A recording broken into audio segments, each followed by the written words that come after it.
Can't do any better than that, and we're ready to go with something else you can't do much better than. These are these incredible trainer planes from 75 years ago. This is the T-6 class lined up. Looks good, up a little bit, 88. Watch the bumps. Gentlemen, you are released to the course. Underway with Heat 1A T-6. Steve, when you look at the results of any of these races, all the way up through the goal, they have 5 or 6 of these planes in there. The times are so close together, and they're so tight together. This is really a unique class here. That's right, Tommy. The T6 class is about as close to a race of champion or spec class as you're going to get out here. They're all flying the North American Aviation built airframes known as the T6 or AT6 for advanced trainer. The Navy or Marine version was the SNJ. The Canadian version was known as the Harvard. They have a 1,340 cubic inch Pratt Whitney air-cooled radial engine. In stock configuration, they had maximum horsepower of 600. These guys are getting around 8 to 850 horsepower, which I don't understand how, because these spec classes keep them really, really tight on what they can actually do. Now, when you listen to these airplanes, you hear that crackling sound. The low rumbles, that Pratt Whitney radial engine. The crackling sound is that 109-inch propeller. The propeller tips are actually going supersonic, creating miniature sonic booms, and that's the crackling sound you hear from the T6. That is impressive, that black plane out front. Race number 6, Six Cat, Nick Macy on a great lead here. Right behind him, probably the most decorated of this class, Dennis Buin and Midnight Miss 3. That plane going for a 7th national title. But Nick Macy feeling pretty good about his chances this go-around in Reno. Good. We had some problems earlier in the week. Crew did a fantastic job getting it ready to go, and we think we got it dialed in. We got a little bit more work to do on it. Got some fast airplanes behind us, so we can't let our guard down. So it's going to be tight. It's going to be fun. It's going to be fast. We're keeping our fingers crossed. Today, this race 1A has definitely been fun for Nick Macy and Six Cat, leading the way all the way. He's winning this thing wire to wire, Steve. But look what this blue and yellow airplane is doing. This is John Lomar. He has no championships to his name, but he's giving fits to our past 6-time champion, Dennis Buin. John Lomar out there going around. And if your first time to watch this race, Steve, you might be wondering, hey, that's harder to do. You're passing on the outside. Why don't you just stick the nose in there and go through on the inside like in all other motorsports? That's a great point, Tommy. With air racing, you have to pass high and wide. You can't just dive to the inside like diving into the tires on a motorcycle race or something. You have to stay out. You don't want to trade paint in air racing. But look at John come back again. He gave it up in the turn, but he's going back in the straightaway. Here he comes one more time. Seems to think he's got a shot at taking down Dennis Buin in the early going here in Reno, and it looks like, yes, he's done it right now. Now that's got to be frustrating for Dennis Buin to outfly him into corners only to have him run back by him in the straightaways. I've had this happen to me in motorcycle racing. It's very frustrating when somebody's got a faster horse on the straightaway. Incredible stuff. Way out in front there, Nick Macy from Tule Lake, California, making it look easy here in race 1A. He is going to take the checkered flag. Checkered flag. Congratulations to this great team in the Six Cat. Yes, sir, our race 1A is now in the books. 227 plus miles an hour average by Nick Macy in the Six Cat, and John Lomar getting the better of that duel with Dennis Buin. That was some excitement. That battle for second place, as a matter of fact, it is our Dash Digital Cash Pass. Take a look at it one more time right here. Definitely a move and a wake-up call for Dennis Buin and his crew chief. They're going to be scratching their heads before the next round of T6s. We are going to turn to that right now as we get out to the airfield and take a look at the planes that played big time behind the scenes in World War II. This is the T6 class, these World War II trainers that got these pilots educated and got their skills sharpened. They got sharp skills to this day, the people who run these teams, and we got our race ready to go, Steve. We sure do, Tommy. Now, these are the T6s. They even have a third style start that we've already talked about today. Now, you've seen the Grand Prix start with our formulas and our biplanes from the runway, a dead standing start. These guys actually come in from west to east, from left to right in front of our grandstands, and they hit that first turn where they go from line abreast into full race mode. At T6 racers, you may see pace underneath us, sliding to the outside. Don't think ahead to 43 and 90. You're doing good. Top 45 degrees, go to the race course, T6 racers. Starting down, powering up. Gentlemen, you are cleared from the race course. As you heard it, our T6s are cleared onto the race course, and again, they're coming from west to east, left to right. You see them wing abreast right now, okay, right in front of the grandstands. They're still wing abreast. They start pulling ahead. They're doing everything they can. They're playing with prop controls. They've got the mixture right on the fine line. They're doing everything they can to get that fine hairline advantage over the other competitors because these airplanes are so evenly matched. When I hit this first turn, I always get a little bit nervous. You've got all these airplanes hitting this first pylon as they enter the 4.8-mile T6 course. Yeah, this is our medium-sized course today, the 5-mile course, and we'll be doing 5 laps around it. That adds up to, I believe, 25 miles. And you're right, Steve. On our graphic, our course looks very small, but it's 5 miles around. You get these big old heavy tail draggers out there, they fill it up pretty well. I hold my breath until they all get through that first turn every time these guys take to the sky. On your right, man. Now again, these are T6s. These are World War II trainers. They're all running the 1,340 cubic inch Pratt Whitney 9-cylinder air-cooled radial. Very, very evenly matched. It's a standard configuration where they can't really go outside the box. They're all trying to do anything they can to do whatever they can to get an edge over the competition. But again, these airplanes have such a tight specification list, they can clean them up aerodynamically. They have to run 100 low-lead avgas, no funny fuel, no additives permitted. They all have to have at least 50 gallons of fuel on board and a minimum aircraft weight with pilot and fuel of 4,000 pounds. So they are strictly regulated. One of the big surprises this year has been John Lomar. He's been giving fits to our 6-time champions Nick Macy and Dennis Buin. Again, no stranger to Reno, just to the podium. I got to pick up about 1 more second on Nick Macy. That's what I got to do tomorrow. Not sure how we're going to do that. Nick's a very experienced racer. Flies a good, clean line. We had a good race today, but I just couldn't get up there with him. You know, it's addictive. It really is. There's a lot of adrenaline involved in this. I don't know. I came out here in 2007 thinking I'd do this once or twice. Say I raced at Reno, and 11 years later, here I am still racing. So. John Lomar from Dallas, Texas, basically in exactly the same spot he spent most of the first race. Heat 1A right there. It's just the same top 3, Nick Macy, John Lomar, and Dennis Buin. You talk about how this is such a tight spec class, and it really is like a time machine looking at these old planes here. White flag. But you told me that they can do one thing, they can throw the instructor's seat out, right, for weight considerations.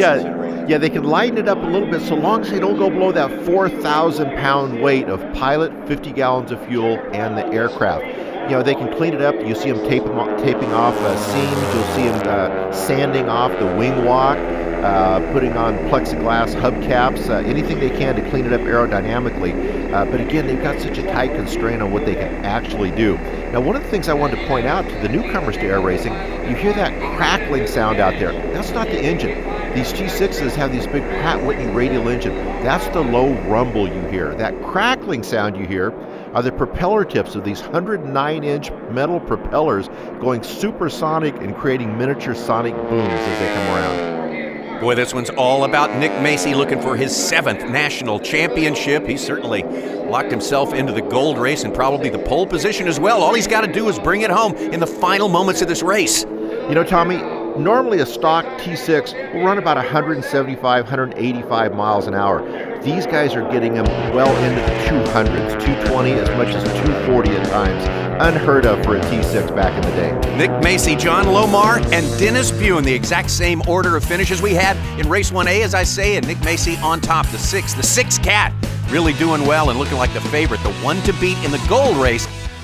Well, they might be mild-mannered trainers back in war days, but boy, they have been turned into racing machines, Steve, the T6 class. I don't know about mild-mannered. They're big, they're heavy, they're top-heavy, and they always said you should probably learn in the fighter first, then go to the T6. They're a handful, but not in the hands of our ace pilots here this year.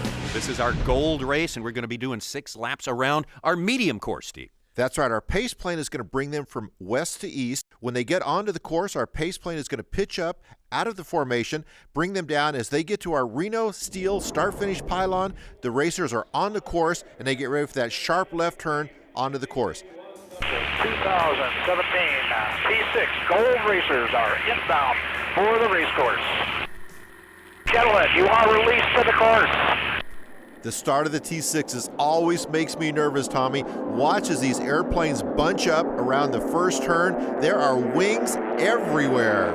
You, me, and a lot of folks watching are nervous. The pilots seem to be unfazed by all of this. They're into the racing, and they are racing hard. If you had to pick a favorite, well, starting into this, it's got to be Nick Macy. He has certainly dominated everyone else coming through the heats during race week. Well, he and Dennis Buin both have 6 national championships apiece, but all week long, this blue and yellow airplane's been nipping at their rudders. That's John Lomar. Every time they look in their mirror, on their 6 is John Lomar. Again, here's somebody with no victories at all, no world titles, no championships, chewing on the rudder of a 6-time champion one more time. Take a look inside the cockpit of race 43. Dennis Buin, another 6-time national champion. He talked about heating things up in this championship gold race, and he wasn't joking. The heat inside these T-6 cockpits flying can be oppressive. The temperature inside the airplane with that big Pratt & Whitney heater up front puts out quite a bit of heat. You know, the temperatures in there can be about 140 or 150 degrees. You know, that time on the race course, you're just focused and making sure all the temps pressures are good. You know, and sometimes we get up to the boiling point when the temperatures are hot here in Reno. It can get pretty hot for both you and the airplane itself. Buin maintaining 3rd place. I guess air conditioning is out of the question, right, Steve? That's right, Tommy. Now, unique to the T6s is that loud crackling sound you hear. That's actually not the engine. The low rumble is that Pratt & Whitney radial engine. The crackling noise you hear are the propeller tips of that 109-inch metal 2-blade propeller going supersonic and actually making miniature sonic booms. Yeah, there's no mistaking the sound of a T6, especially on the race course. 88 on your right. And look at this, John Lomar has taken the lead for the first time this week. A guy with no national championships under his belt, but halfway through this race, passing 6-time national champion Nick Macy. Tight racing here in Reno. Not yet, John. Not yet. Now, it appears that Nick Macy does have the preferred line being on the inside. He's flying a shorter course, but it looks like John Lomar is actually in the lead. I think the crowd is onto that too and expressing their appreciation as they pass the start-finish line. What a treat they are being given today in this T6 gold race. This is a total duel between John Lomar in the 88 and number 6, Nick Macy. I got you, 89. Got the lead. Lomar just getting passed by Macy again here. This is such a great race here out in front of the rest of these competitors in T6 class. 6 championships versus no national championships, and Lomar doing his best to change that even as we speak. He's trying to make the pass right now. I'm sure this is a lot of fun and exhilarating, but also very pressure-packed for these guys because they're coming down to it. A little bit more than a lap left, Steve. You can't make any mistakes at this point. Well, you know, and Lomar is obviously faster in the straightaway. Macy's quicker in the turns because he has that inside line. 2 more turns and 1.5 straightaways left. What's going to be the deciding factor here? Because they get ready to pass the steel start-finish pylon. Lomar's got him one more time. Now they're on the bell lap. They are on the final lap. White flag, white flag. Macy's got another turn here with a shorter course. Lomar's got 1 more full straightaway to try and reel him in. He then has to stay with him or ahead of him in that last turn that Macy's has been flying better than John has. Okay, here we go. Again, the black plane, Nick Macy, the favorite coming into this race. John Lomar, if he's able to pull it off, that would definitely qualify as an upset. This is the last full straightaway. Let's see if John Lomar can reel him in. He's trying to catch up on him. Keep in mind, Macy's on the inside line. He's going to have the shorter course around this final turn. We've got 1 turn and half a straightaway left. Okay, wingtip to wingtip as they come around.